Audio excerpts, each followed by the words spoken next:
దేవుని ప్రేమించిన వారికి ఆయన సంకల్పం చొప్పున పిలవబడిన వారికి మేలు కలుగుటకు సమస్తము సమకూడి జరుగుతున్నవి అన్న వచనం నెరవేరింది నాకు. ఇక అలాంటి వ్యక్తిత్వానికి కనెక్ట్ అయితే మనం ఆయనను ప్రేమించడం మొదలు పెడితే ఇంక అయిపోయింది. ప్రేమించడం మొదలు పెడితే అలా కనెక్ట్ అయితే అగ్ని పరీక్షలో మనం నిగ్గుదేలతాం, రేపు రాకడలో ఎత్తబడతాం. అగ్ని పరీక్ష అంటే తెలుసా? శ్రమల పరీక్ష కావచ్చు, విశ్వాస పరీక్ష కావచ్చు, ఎన్ని రకాల పరీక్షలు. ఆఖరికి గొంతు మీద కత్తి పెట్టి యేసు కావాలా, ప్రాణం కావాలంటే రేయ్ చంపితే చంపుకోరా, నువ్వు చంపితే నా ప్రభు తిరిగి బతికిస్తాడు. నాకు యేసు చాలు, యేసు కావాలి, యేసు కోసం నా ప్రాణమైనా పెట్టేసుకుంటా, వదిలేసుకుంటా. నాకు యేసు కావాలి, నేను యేసును వదలను. ఇక ఎన్ని శోధనలు వచ్చినా, ఎన్ని బాధలు వచ్చినా, కులం వాళ్ళు లేచినా, మతం వాళ్ళు లేచినా, ఊరు మొత్తం కట్టకట్టుకొని లేచినా, అందరూ వదిలేసినా, బాధలు చుట్టేసినా, శ్రమల కొలిమి కాలుస్తున్నా, అనుకున్నవి జరిగినా, జరక్కపోయినా, అనుకోనివి జరిగినా, ఎలాంటి ప్రతికూలతలైనా వ్యక్తిత్వాన్ని బట్టి కనెక్ట్ అయితే నువ్వు ఆయన వదిలిపెట్టలేవు. ఓకేనా? క్లియర్గా అర్థమైందా? అలా కాకుండా రొట్టె ముక్కలకు ఆశించి పై వాటిని బట్టి కనెక్ట్ అయ్యావనుకో, సర్దుకుంటావు. సెగ తగిలిందంటే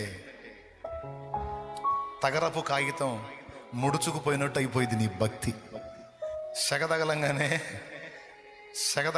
తగరపు కాగితం చూసారా, 33 ముడతలు పడిపోద్ది, ఊరకట్ట టచ్ అయితే చాలు. కానీ నువ్వు అలాగుండరాదు. ఒకవేళ యేసు వ్యక్తిత్వాన్ని బట్టి నువ్వు కనెక్ట్ అయితే నువ్వు బంగారం లాగుంటావు, బంగారం లాగా. అగ్ని తగిలే కొద్దీ షైనింగ్ పెరుగుతూ ఉంటుంది, సెగ తగిలే కొద్దీ సౌందర్యం పెరుగుతూ ఉంటుంది బంగారానికి. ఎంత అగ్ని తగిలితే అంత తేజస్సు.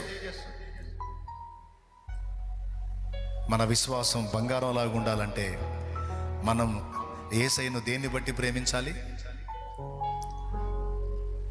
అప్పట్లో నాకు పెద్ద సమస్య వచ్చిందయ్యా, నాయన దగ్గరికి వస్తే సమస్య తీసేశాడు నాయన. ఇంకా అప్పటి నుంచి నాయన దగ్గరికే వస్తున్నాను నేను. అంతకంటే పెద్ద సమస్య వచ్చింది అనుకో, ఈ నాయన కనపడదు. కాబట్టి సమస్య తీరినందుకు నాయన కాదు, నాయన లాంటి నాయన ఇంకొక నాయన లేడు. నాయన వ్యక్తిత్వ సౌందర్యం గొప్పది, నాయన ప్రేమ గొప్పది, త్యాగం గొప్పది, నాయన నాకు సిద్ధపరిచిన రక్షణ గొప్పది, నాయన నాకు చేసిన వాగ్దానాలు గొప్పవి, నాకు ఇచ్చిన వాక్యం గొప్పది, నాకు ఇచ్చిన వాగ్దానాలు గొప్పవి. నాయన అవి నెరవేరినా నెరవేరకపోయినా ఆయన్ని బట్టి మేము కనెక్ట్ అయ్యాం కనుక మేము ఆయన వదిలిపెట్టాం. ఊరు మొత్తం ఏకమై తేడా అన్నా సరే మేము యేసుని వదలం.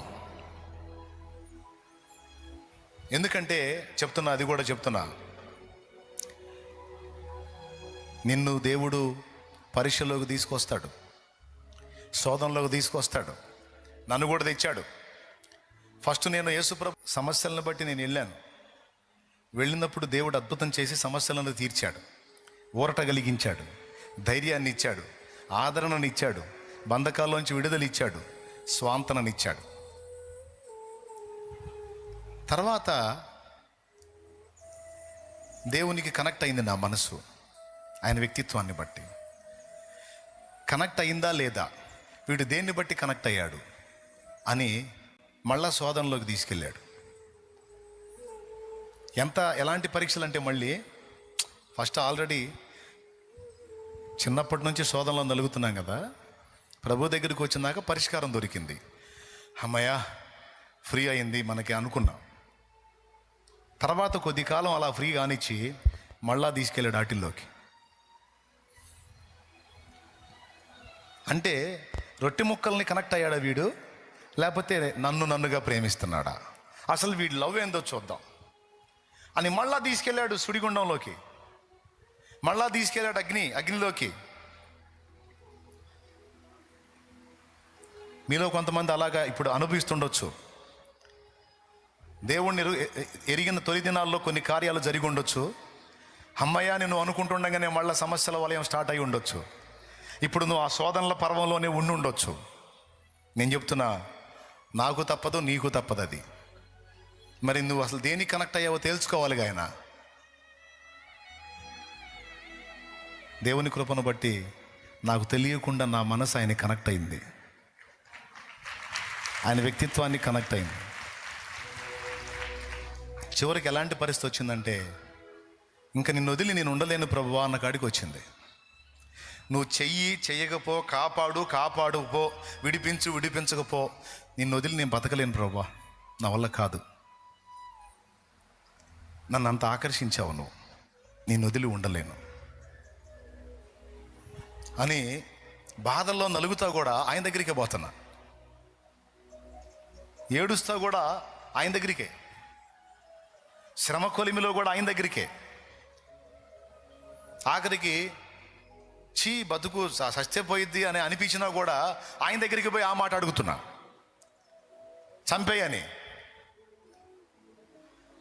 కానీ ఆయన దగ్గరికి పోకుండా మాత్రం ఉండలేకపోతున్నా.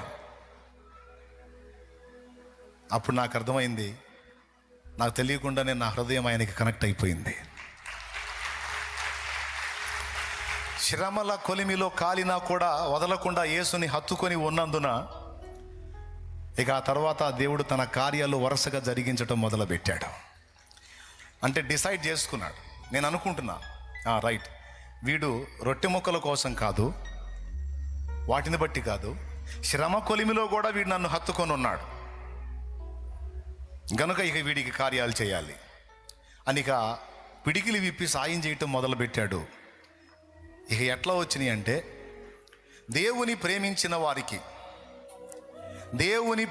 వారికి ఆయన సంకల్పం చొప్పున పిలవబడిన వారికి మేలు కలుగుటకు సమస్తము సమకూడి జరుగుతున్నవి అన్న వచనం నెరవేరింది నాకు.